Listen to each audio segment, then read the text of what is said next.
Buenos días a todos y a todas.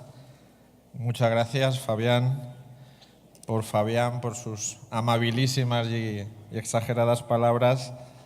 Late más la amistad que un juicio neutro y que un juicio acertado de lo que represento y de lo que soy. La verdad que impresiona y está entrando, fluyendo muchos más congresistas desde esta tribuna. He estado los 2 días anteriores en esa parte, en la parte importante, los asistentes, y ver que hay tantísimas personas, miles de personas inscritas, cientos de personas que asisten cada una de las jornadas, al plenario, a los paneles, a los talleres. Eso quiere decir que la discapacidad suscita interés y de que hay muchas personas que comparten la causa de los derechos, de la inclusión y el bienestar de las personas con discapacidad en el mundo.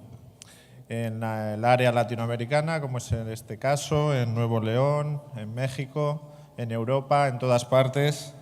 Y creo que eso es muy importante para la vitalidad de lo que voy a hablar ahora, de lo que me voy a referir, compartiendo con ustedes mi experiencia personal de unos años ya en tareas del activismo de la discapacidad. Y lo que nos define al movimiento de la discapacidad es precisamente eso, movimiento, no ser estáticos, no estar detenidos, no estar quietos. Es de rigor que salude a los organizadores, a las personas que han tenido la gentileza de invitarme, de hacer cursar la invitación para que el CERMI, el Movimiento de la Discapacidad de España, esté presente en este magno acontecimiento, en este tercer Congreso Iberoamericano sobre el síndrome de Down. Tuve la oportunidad de estar en el segundo, en el anterior, en Granada, en mi país, y espero estar en el siguiente porque me considero, y espero que ustedes también, un amigo, un aliado de las personas con síndrome de Down, de los hombres, de las mujeres con síndrome de Down y con sus familias. Y desde luego estaré, y el Movimiento de la Discapacidad Español estará con los esfuerzos que hacen personas tan beneméritas como don Jesús Coronado, como Antonio Ventura, como la Asociación Down de Monterrey, como Down España, como Fundación 11, para que este evento sea una realidad. Yo no estoy aquí por mí mismo, estoy por lo que represento, y yo represento a la discapacidad organizada española y ejerzo actualmente de presidente del CERMI. Creo que deberían tener o han tenido, no lo sé, la página web en la pantalla gigante de nuestra entidad, donde algunas cosas de las que digo o algunos documentos pueden encontrarlos, pueden hallarlos disponibles para, si les suscita su interés, su atención, indagar y ahondar en algunas cosas de las que voy a poder dejar reseñadas.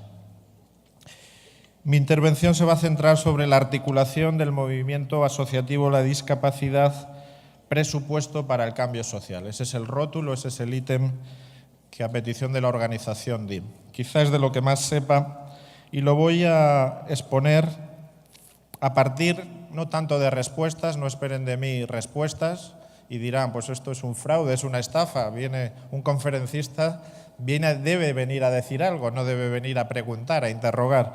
Pero yo creo que es más productivo, creo que es incluso más honrado intelectualmente cuando no se tienen certezas absolutas, y en el mundo de la discapacidad y en el mundo de lo social, desde luego yo no las tengo, hacer preguntas pertinentes y hacer una suerte de interrogatorio colectivo.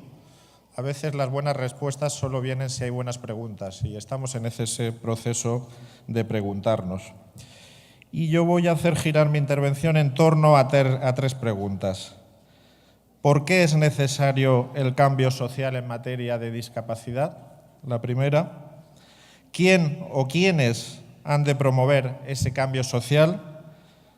¿Y por qué las organizaciones, a mi juicio, a mi entender, han de ser las organizaciones de personas con discapacidad y sus familias, como FIADAUN, como muchas de las que están representadas aquí por ustedes, han de actuar como agentes, como promotores, como inductores de cambio social? Y para concluir este interrogatorio, creo y estimo que es necesario adentrarse en otra, en una cuestión que tiene que ver más con el estilo como se hacen las cosas, si es que hemos llegado a la conclusión de que hay que hacerlas. Y sería de qué manera las organizaciones de la discapacidad son más eficaces para precipitar ese cambio social necesario.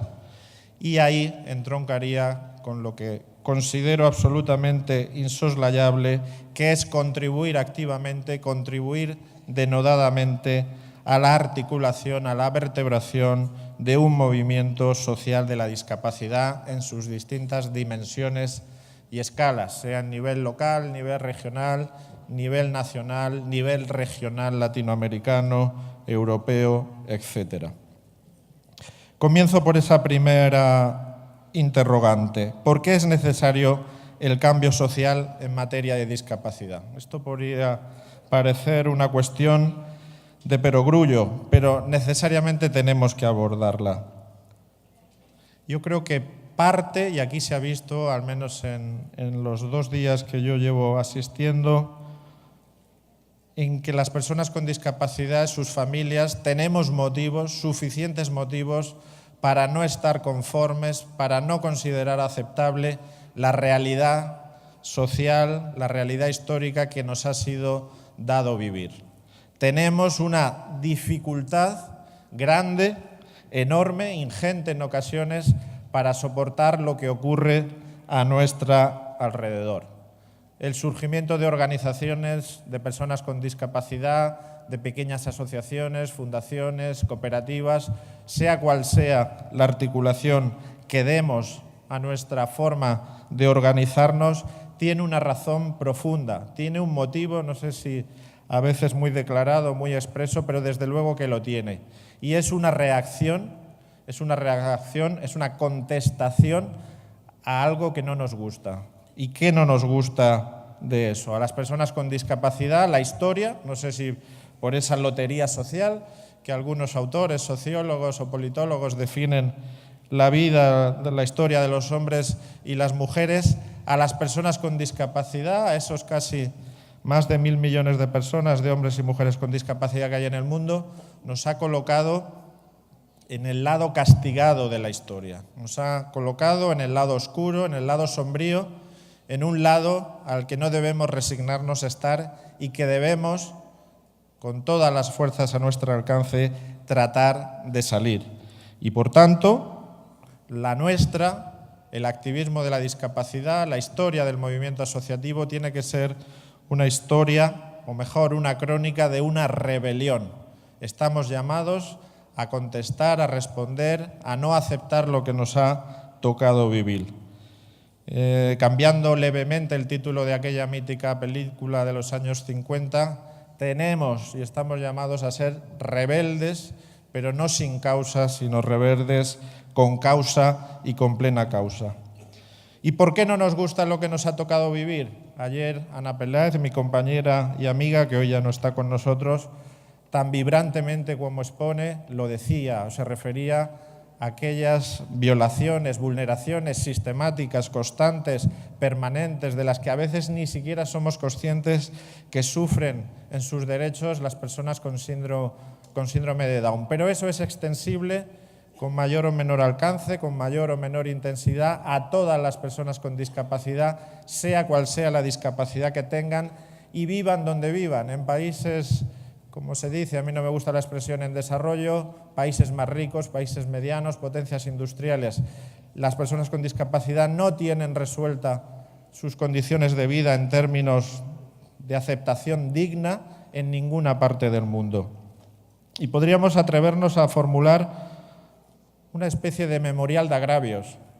El memorial de agravios era algo en la historia española y tiene mucho que ver con América y con la monarquía española, que cuando alguien tenía una injusticia hacía una carta y la dirigía al rey y decía todo esto pasa y todo esto va contra las leyes de la monarquía.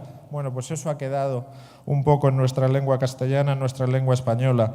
Y el memorial de agravios, la relación, el listado de lo que las personas con discapacidad podemos decir que no nos gusta, que no nos complace, con el que estamos profundamente en desacuerdo, es enorme. Estaría toda la mañana, todo este congreso solo para relatarlo. pero es muy fácil porque lo vivimos en nuestra vida, lo vivimos en nuestro ámbito y de alguna manera nos toca, más o menos, la pobreza, la exclusión, esa muerte cívica, ese no tener igualdad de capacidad jurídica que afecta especialmente a las personas con discapacidad intelectual y entre ellas a las personas con síndrome de Down. Esa indefensión en la que se nos coloca por tener una discapacidad. A veces incluso las personas, las instituciones, las estructuras que nos discriminan, que nos excluyen, que nos marginan, ni siquiera son conscientes de que están haciendo algo negativo contra nosotros. Está tan asumido, está tan en el orden de las cosas que la discapacidad es algo inferior, es algo no relevante o que te acercas a ella solo a través del paternalismo o de cierta consideración casi de acercamiento que parte de la beneficencia o una caridad absolutamente reprobable que no tienen conciencia de que nos agravian. Eso es muy duro, porque incluso los mayores criminales tienen conciencia de que hacen mal, otra cosa es que lo hagan a sabiendas. Pues en nuestro caso sufrimos muchos males que quien nos los infligen no son conscientes de que los hacen. Las personas con discapacidad hemos estado y estamos confinados en una periferia social, fuera de la centralidad de la vida social, donde se toman las decisiones, donde se deciden los estilos de vida, donde se organiza la vida en comunidad. No tenemos en ninguna parte del mundo, y esto se hace más crudo en los sitios donde la pobreza está más extendida, una garantía para nuestros derechos básicos y para el acceso a los bienes sociales que consideramos de primera necesidad, ni siquiera eso. Por tanto, nos enfrentamos a una primera disyuntiva, a un dilema que tenemos que responder. ¿Aceptamos pasivamente, resignadamente, sin rebelión, sin dar la batalla, ese orden de cosas impuesto a los que nos han sometido a las personas con discapacidad?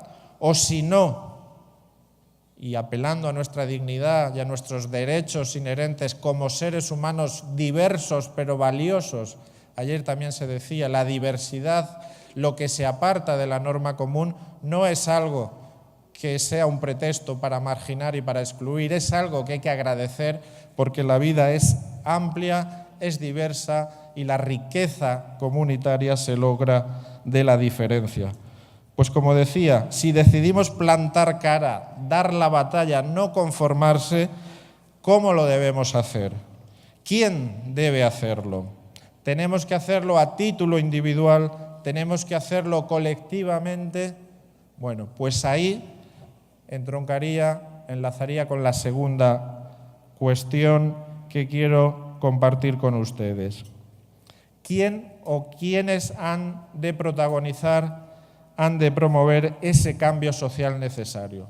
Queda sentado, respondiendo a la primera pregunta, que es necesario un cambio porque lo que nos ha deparado la vida en sociedad a las personas con discapacidad es inasumible, es inadmisible. Ahora nos queda revelarnos y hay que darle método y hay que darle formas de hacer, actuar, gestionar esa necesidad de cambio. Desde luego, la fórmula, y esto no solo es del mundo de la discapacidad, cualquier otro movimiento contestatario a lo largo de la historia que se ha revelado con la situación en la que le han colocado, en la situación de injusticia, de desigualdad, en una situación absolutamente no deseable, se ha organizado, ha tenido una respuesta colectiva de distinto alcance, de distinta necesidad, pero ha hecho algo con otros o con otras que estaban en situación similar a la suya. Ese es el germen, esa es la génesis del movimiento asociativo de la discapacidad. Por tanto, organización es necesaria para pilotar, para promover, para hacer efectivo ese cambio social que necesitamos las personas con discapacidad. ¿Y por qué debemos hacerlo nosotros y nosotras? ¿Por qué no dejarlo en manos de nuestros representantes políticos que hemos elegido en todos los países, por suerte, que ya somos democráticos y que investimos a nuestros gobernantes y a nuestras autoridades con el voto, con la expresión de la voluntad popular? yo diría primero, por dignidad, porque somos los primeros interesados, somos los primeros llamados a que las propias personas con discapacidad seamos los agentes de ese proceso de cambio y seamos los agentes de nuestra propia inclusión social. Tendremos, por supuesto, y esto no es una invitación a que los gobernantes y los poderes públicos y el resto de poderes sociales se desentienda y diga: a mí la suerte de las personas con discapacidad no me importa, no me incumbe, no me afecta en absoluto. Les incumbe y mucho, y tendremos que exigir que hagan su contribución enorme para que ese proceso y ese cambio se acelere. Pero somos nosotros, por dignidad, por coherencia, por estar a la altura del desafío enorme que tenemos por delante, lo que tenemos que pilotar y que promover ese cambio. Abandonemos actitudes pasivas de dependencia que nos han creado, de decir: ya vendrá alguien, ya vendrá una ley, ya vendrá... Perdón, yo no estuve en la apertura con el gobernador, pero me dijeron que tuvo palabras muy cordiales y muy amables para el mundo de la discapacidad. Desde luego que necesitamos gobernadores y gobernantes que estén comprometidos, que promuevan cosas, pero no vendrá la solución que necesitamos solo de los poderes públicos, por más interesados que estén en nuestra suerte, en nuestro desarrollo y en nuestro despliegue como seres humanos. Decían un filósofo del siglo XIX, y esto creo que nos compete al movimiento de la discapacidad, que la tarea del héroe, el que llega a ser un héroe, es el que hace o sabe conciliar su deseo con su obligación. Piensen en eso. Deseo, a veces deseamos cosas que no son obligaciones, que no es nuestro deber moral. Pues aquel que hace corresponder lo que de verdad quiere con lo que debe, ese es el héroe. Pues estamos llamados a cierto heroísmo cívico, a cierta capacidad de superarnos y hacer, porque nos interesa ser los promotores de ese cambio y debemos ser nosotros los promotores de ese cambio, por egoísmo, por conveniencia y también por justicia y por imperativo moral. Como decía, no va a haber salvación externa. Tenemos que conseguir que las instancias ajenas al mundo de la discapacidad sean proclives, sean aliados potenciales o reales de nuestra causa, pero no esperar pasivamente, de un modo un poco inconsciente, a que el Estado, a que la sociedad, a que una ley o un sistema legal, y fíjense qué importantes son las leyes, y aquí se está tratando de que exista una nueva renovación legal en México, pero que también pueda suceder en otros muchos países. Ni siquiera las leyes, las fuerzas políticas o los presupuestos, por más grandes que fueran, los presupuestos públicos, la financiación pública, va a resolver la vida de las personas con discapacidad y su necesaria e ineludible inclusión. En esta función teatral, no sé si dramas, si tragedias, si comedias, si tragicomedia, que es la vida de las personas con discapacidad, somos los protagonistas, no podemos ser personajes secundarios o extras que aparecen por ahí al fondo de la acción, de la trama, del nudo. Tenemos que ser nosotros, sin excusa posible, los que seamos los actores protagónicos de esta obra. Las personas con discapacidad, y esto es importante, han de ser los promotores de su proceso de inclusión social, ser los agentes en su propia vida particular. La familia que tiene un hijo, una hija con síndrome de Down, con cualquier discapacidad intelectual o del desarrollo, incluso en las discapacidades que necesitan del entorno familiar más apoyos, como es la discapacidad intelectual. Hay otras en que el apoyo, el acompañamiento, la proximidad de la familia no es tan intenso, no se necesita con tanto alcance. Considero absolutamente imprescindible que asumamos nosotros también ese papel de agente activo de inclusión de nuestro proceso individual, personal y familiar. Y a la par y a la vez hacerlo colectivamente a través de nuestras organizaciones, de las que vamos creando, de las que tenemos por ese precipitado histórico de años, de décadas. Dependerá del país, de la realidad de partida, de la situación, aprovechemos, capitalicemos, pongamos en valor ese entramado, ese tejido asociativo, esa miríada y constelación de miles de asociaciones, de entidades, de fundaciones, de cooperativas, sea cual sea la fórmula, que tienen como objeto, que tienen como centro los derechos de las personas con discapacidad, su inclusión y su bienestar. Respondo con esto también a la segunda pregunta. Los responsables de ese cambio social son las propias personas, son sus familias y son las instituciones y las organizaciones que se han dotado, el movimiento asociativo. Pero ¿cómo hacerlo? Y esto sería ya la tercera y última cuestión. No basta hacer cualquier cosa, no basta actuar de un modo que no sea eficaz, que no produzca con el menor esfuerzo la máxima contribución, el máximo resultado. Ahí intervienen las cuestiones del estilo, del arte de hacer las cosas, que es casi tan importante como que las cosas mismas se hagan. Habiendo sentado que las personas con discapacidad y sus organizaciones tienen que protagonizar ese cambio, ¿cómo debe ser ese proceso?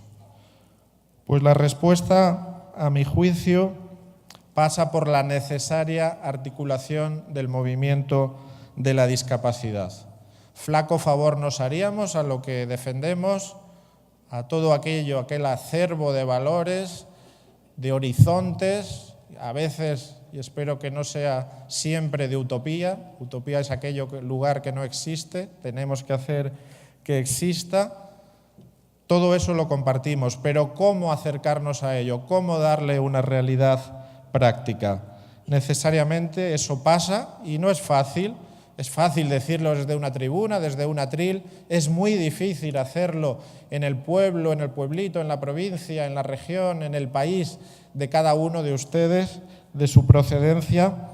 Pasa necesariamente por no contribuir a la dispersión, por no contribuir a la fragmentación, por buscar las economías de escala, por conseguir, por alcanzar la palabra está muy de moda, una globalización no solo económica, no solo empresarial. Sería muy pobre si el mundo global solo fuera económico, porque solo sería la economía y la riqueza al servicio de unos pocos. Esa globalización sí le interesa a unos pocos, sino debemos contribuir a una globalización de lo cívico, de lo ciudadano, de lo social.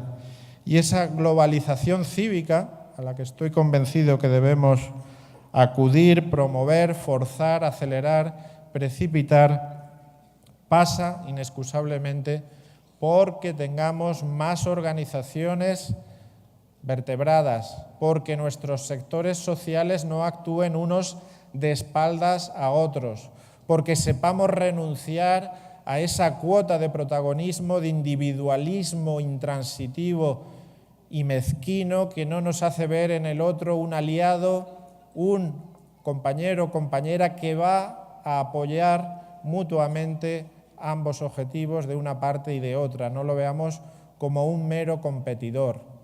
Y es bueno y es una riqueza que haya miles de asociaciones. Les hablo yo, que soy presidente de una entidad como CERMI, que tiene una base social de más de 7.500, casi 8.000 asociaciones y entidades de todo tipo en España. Eso es una riqueza, la pluralidad, la diversidad, desde luego que es una riqueza a la que no podemos renunciar. Pero eso no puede ser la excusa, el pretexto perfecto para no hacer nada, para no hablar, para no hacer cosas mayores y más amplias y de más alcance y de más aliento, porque no son míos, o es otra asociación, o tiene otro recurso, o tiene otra agenda, y yo quiero perpetuarme y afirmar y perseverar en mi ser a costa de lo que sea. Eso no se puede aplicar en el mundo de la discapacidad, porque es condenarnos por más tiempo a hacer esa condena casi perpetua y a no salir de la postración en la que nos han colocado. Tenemos que sindicarnos, sindicar los esfuerzos, hacer estructuras de más amplio vuelo, estructuras de segundo y de tercer grado. Eso costará, pero tenemos que tener la voluntad absolutamente irrenunciable de conseguirlo, de ceder soberanía, de ceder el mínimo, el exiguo poder que tenemos. Ya ves nuestras organizaciones que a veces no tienen ni presupuesto y que no saben cómo van a llegar a fin de año, pues en ese poder no podemos aferrarnos para ir contra otros. Tenemos que ir con otros a hacer algo mayor, más eficaz y que traiga mayores resultados en términos de inclusión, en términos de derechos, en términos de bienestar, de empoderamiento, de vida independiente de las personas con discapacidad. Tenemos que orillar aquello que nos separa. Siempre habrá cuestiones sobre las que tengamos división de opiniones, apreciaciones distintas. Eso es la riqueza del ser humano, pero necesariamente tenemos que sacar, como se hace en las operaciones de aritmética que estudiábamos de niños, factor común. Más allá de que mi hijo o mi hija o yo mismo tenga una discapacidad intelectual del desarrollo, me da igual, hay un factor común de exclusión, de discriminación, de ausencia de igualdad de oportunidades que no vamos a resolver, que no vamos a atajar, que no vamos a minimizar si actuamos aisladamente, individualmente, por cuenta y riesgo de uno mismo. Necesariamente tenemos que ir a ese factor común. Y eso pasa por articular un movimiento social vigoroso. Esto no se hará de la noche a la mañana, se hará progresivamente, se hará con esfuerzo, se hará con sacrificios, a veces se hará con conflictos, pero bienvenido un conflicto si depara una solución más ventajosa o mejor de lo que teníamos previamente, y con organizaciones que tengan un peso específico mayor en el teatro social, en el teatro donde se toman las decisiones, que sean percibidas como elementos de presión, de incidencia, como interlocutores de aquellos que están llamados a tomar las grandes decisiones, los partidos políticos, los gobernantes, las autoridades, los poderes públicos, los poderes empresariales, sociales y mediáticos. Comenzaremos a desencadenar, a desatar espirales de cambio, de ese cambio tan necesario. Desde luego, si pudiéramos medir el vigor de esa fuerza desatada de una plataforma o de varias plataformas o de estructuras organizadas de elevado grado, sería mucho mayor que lo que puede hacer de modo aislado, de modo fragmentario, mi pequeña organización, sin contacto, sin relación, sin vínculo con otra. No miremos fuera. Estamos en un acto, estamos en un congreso iberoamericano de personas y de familias con síndrome de Down. Podemos decirlo aquí, quizá de puertas afuera no sea conveniente, tendremos que modular el mensaje. No miremos fuera, no pidamos a otros que nos den las soluciones que nosotros somos incapaces por esa miopía, por esa falta de altura de miras o visión amplia, porque eso nos incumbe en primer lugar a nosotros y a nosotras. Somos responsables de este proceso, de acelerarlo, de que no quede solo en retórica y en buenas palabras y en algo que alguien dijo en un congreso y que yo oí, sino que lo interioricemos, lo hagamos nuestro, lo asumamos y lo llevemos a la práctica allí donde nos toca batallar, en mi pequeña escuela, en mi centro, en mi asociación, en mi conversación con un medio de comunicación o con un responsable político. Somos responsables antes que otros, más que otros. Esto no, como decía antes, no elimina la responsabilidad enorme que tienen otros sectores sociales y que tienen otras instancias públicas. Y si no somos responsables, y yo apelo a su responsabilidad, lastimosamente vamos a ser culpables de que esa situación, que no es nada grata en ninguna parte del mundo, en la que viven las personas con discapacidad, en la que vivimos las personas con discapacidad, se haga todavía más intolerablemente larga y no veamos su fin, como es lo que aspiramos todos y todas. Muchas gracias.